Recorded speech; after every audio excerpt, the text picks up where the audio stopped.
Ուկրաինայի արևելյան Դնեպրոպետրովսկի մարզի Մեժովա տանող այս ճանապարհը բացահայտում է քաղաք, որն ավերակների է վերածվել։ Տեղի թերթերից մեկի խմբագիր Եվգեն Խրիպունը ականատես է եղել Մեժովայի ավերածություններին։ Այստեղ ծնված ու մեծացած մարդիկ կարող են հասկանալ, թե որքան ցավոտ է սա։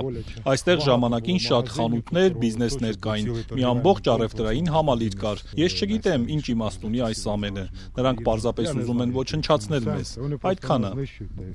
Այս տարեսկզբին Մեժովան անվտանգ ապաստան էր արևելքից եկած ուկրաինացիների համար։ Միջքաղաքային գնացքը փախստականների էր բերում Դոնեցկի մարզից, որտեղ թեժ մարտեր են արդեն մի քանի տարի։ Դե կես տարուց ավելի է, ինչ մենք փախել ենք այնտեղից։ Սկզբում Նովոպավլիվկա, հիմա Մեժովա։ Մենք փախստականներ ենք, եւ հիմա այս իրավիճակում ոչ ոք չգիտի, ինչ անել հետո։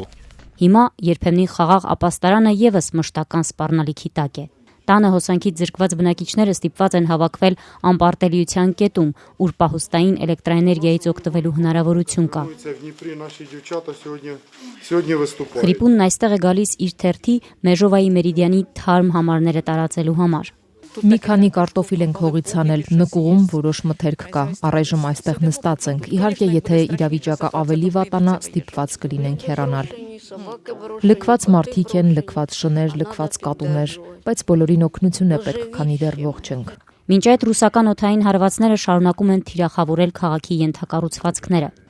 Տարածքն անընդհատ հրետակոծվում է, էլեկտրաէներգիայի ցանցի վերականգնումը գնալով բարդանում է։ Մենք վերականգնում ենք, նրանք ոչնչացնում են։ Հասկանում եք, ձմեռն անցկացնելը շատ դժվար է լինելու։ Միայն լավ պատրաստվածները կդիմանան։ Նրանք, ովքեր պատրաստ չեն, լավ կլինի հեռանան։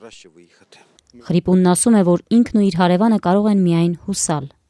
Մենք հավատում ենք, որ առնվազն ավելի վատ չի լինի։ Այսքանը ամեն օր հույս ենք փայփայում, որ վիճակը չի վատանա։